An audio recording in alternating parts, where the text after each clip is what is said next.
આ સંબંધો એ કોઈ ઢીંગલા પોતિયાની રમત નથી કે ગમે ત્યારે એમ કહી દીધું હવે મારે તારે કંઈ નહીં. સંબંધોમાં કડવાશ આવી શકે, પરંતુ એ વાતચીતથી સુધારવી જોઈએ.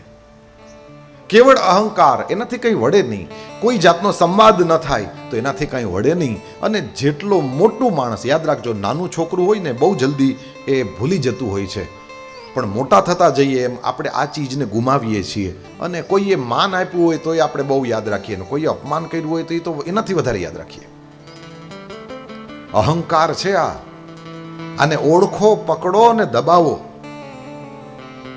જેટલો વધારે અહંકાર એટલી માન અપમાનની અસર બહુ થાય.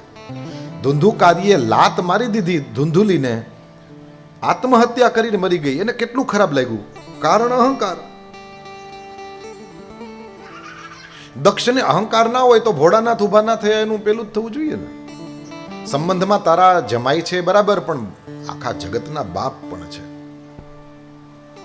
જેટલો વધારે અહંકાર હશે એટલું માન અપમાનની અસર વધારે. અને આવી રીતના પ્રસંગોમાં બધા ભેગા થયા હોય ત્યાં આ બધું બહુ હોય. આપણે હારા હોઈએ તો આજુબાજુ ચાવ્યું ભરવા વાળા પાછા હોય. ગુરુ, તારું અપમાન થઈ ગયું, ખબર પડી, જો તું આવ્યો પણ બોલાવ્યો નહીં તને. હોય કે નહીં ચાવ્યું ભરવા વાળા? સતી માતાએ જોયું આ જે ગડબડ થઈ છે એ જ્યાં સુધી આપણે વાતચીતથી ન સુલઝાવીએ ત્યાં સુધી આનું આમને આમ રહી જશે. અને આ રમત નથી, આ સંબંધો જીવનભરના સંબંધો છે.